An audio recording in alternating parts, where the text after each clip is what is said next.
আজ থেকে শুরু হচ্ছে অন্নপূর্ণা ভান্ডারের অনলাইন ফর্ম ফিল আপ। যদি আপনি অন্নপূর্ণা ভান্ডারের জন্য আবেদন করতে চান, সেক্ষেত্রে আপনি অনলাইন করুন বা অফলাইন করুন, সেক্ষেত্রে কিন্তু আপনার ডকুমেন্টসগুলো জোগাড় করে রাখতে হবে। তা আজকে জানাবো আপনাকে কি কি ডকুমেন্টস জোগাড় করে রাখতে হবে। যদি কোনো ডকুমেন্টস ভুল ভ্রান্তি হয় বা ভুল থাকে বা ভুল তথ্য দেন, সেক্ষেত্রে কিন্তু আপনি অন্নপূর্ণা ভান্ডারে 3,000 টাকা থেকে বঞ্চিত হবেন। তা আমরা জেনে নেব যে অন্নপূর্ণা ভান্ডারের আবেদন করতে গেলে আপনাকে কি ডকুমেন্টস জমা দিতে হবে। তা প্রথমত, আপনি যদি মহিলা হন এবং অন্নপূর্ণা ভান্ডারের জন্য আবেদন করতে চান, সেক্ষেত্রে পরিবারের সকলের কিন্তু আধার কার্ড জমা দিতে হবে। এটা মাথায় রাখতে হবে।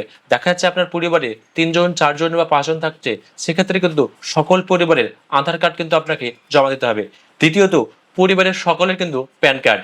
একটা কথা মাথায় রাখতে হবে যে প্যান কার্ড কিন্তু বাধ্যতামূলক। তা প্যান কার্ড কিন্তু আপনার পরিবারের সকলের কিন্তু জমা দিতে হবে। তৃতীয়ত, পরিবারের সকলের ব্যাংক অ্যাকাউন্ট ডিটেলস, এবং পরিবারে দেখা যাচ্ছে 3 জন থাকছে, 3 জনের কিন্তু ব্যাংক অ্যাকাউন্ট ডিটেলস অর্থাৎ ব্যাংকের পাতার বই কিন্তু আপনাকে জেরক্স করে জমা দিতে হবে। 4 নম্বর হচ্ছে পরিবারের সকলে কিন্তু ভোটার কার্ড জমা দিতে হবে।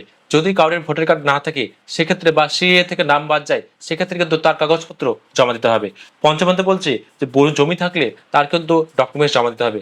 দেখা যাচ্ছে আপনার পরিবারের 2 বিঘা বা 3 বিঘা জমি আছে, সেক্ষেত্রে জমির কাগজপত্র কিন্তু আপনাকে জমা দিতে হবে। পরে বলছে স্থানীয় পঞ্চায়েত থেকে আপনার কিন্তু ইনকাম সার্টিফিকেট জমা দিতে হবে। তা আপনি পঞ্চায়েতে যাবেন এবং পঞ্চায়েতকে ইনকাম সার্টিফিকেট চাইলে কিন্তু তারা কিন্তু আপনাকে ইনকাম সার্টিফিকেট বানিয়ে দেবে।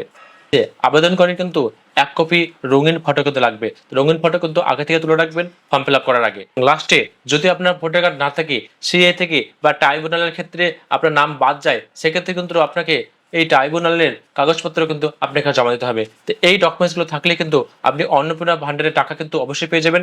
আজ থেকে শুরু হচ্ছে অনলাইন ফর্ম ফিল আপ। তো অনলাইন কি করে ফিল আপ করবেন, এই ডকুমেন্টসগুলো জোগাড় করে রাখুন। খুব শীঘ্রই আসছে আমাদের অনলাইন ফর্ম ফিল আপ, আপনি কি করে করবেন এই ভিডিওতে। তো চ্যানেলটিকে অবশ্যই সাবস্ক্রাইব করে রাখুন যেন ভিডিওটা আপনার মিস না যায়। তা চলুন পরবর্তী ভিডিওতে দেখা হচ্ছে।